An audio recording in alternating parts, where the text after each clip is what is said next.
కడప జిల్లా జమ్మలమడుగు నియోజకవర్గంలో ఉన్న గండికోట రిజర్వాయర్ను పరిశీలించారు నీటిపారుదల శాఖ మంత్రి నిమ్మల రామానాయుడు.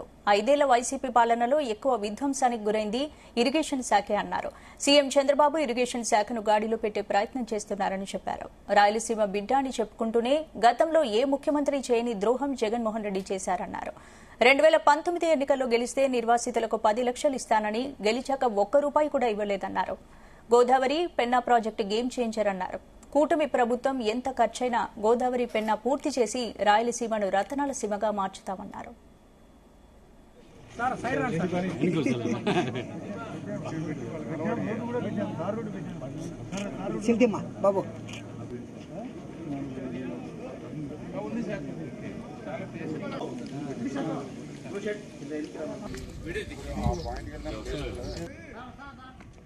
రోజు గండికోట రిజర్వాయర్ పర్యటనకు విచ్చేసినప్పుడు ఆంధ్రప్రదేశ్ రాష్ట్ర విభజన జరిగినటువంటి పరిస్థితుల్లో ఆ రోజు 2014లో వ్యవసాయకమైనటువంటి రాష్ట్రం అనేటువంటి ఉద్దేశంతో ఇరిగినంత ప్రాధాన్యత ఆ రోజు 2014, 2019లో చంద్రబాబు నాయుడు గారు ఆ రోజు ఇచ్చినటువంటి పరిస్థితి మీ అందరికీ తెలుసు.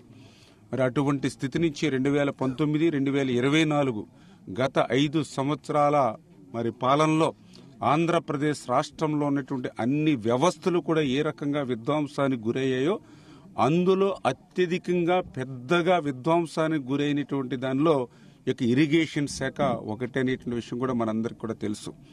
ఎందుకంటే మీ అందరూ చూశారు, గత 5 సంవత్సరాల పాలనలో ఎక్కడ కూడా ఒక ఈ ఇరిగేషన్కి సంబంధించి ఒక రిజర్వాయర్ కానీ, ఒక కెనాల్ కానీ, ఒక డ్రైన్స్ కానీ ఎక్కడా కూడా ఒక డీసిల్టింగ్ 5 సంవత్సరాల్లో చేయలేనిటువంటి పరిస్థితి కానీ, ఆఖరికి ఏదైతే లాకులు, షట్టర్స్, డోర్స్, రోప్స్ వంటికి కనీసం మరామతుల మాట అటుంచి వాటికి సంబంధించినటువంటి గ్రీజ్ కూడా పెట్టి మెయింటెనెన్స్ చేయలేనిటువంటి పరిస్థితి గత 5 సంవత్సరాల్లో మీరందరూ చూసినటువంటి పరిస్థితి.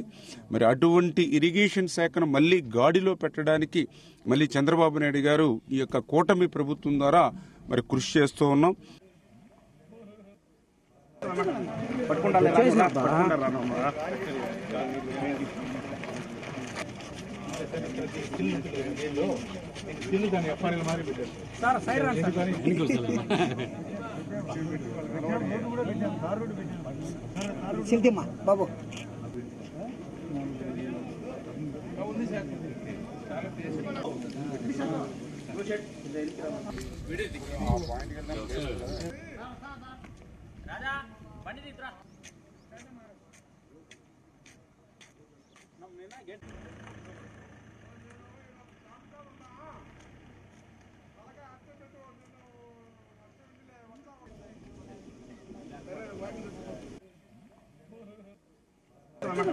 పట్టుకుంటా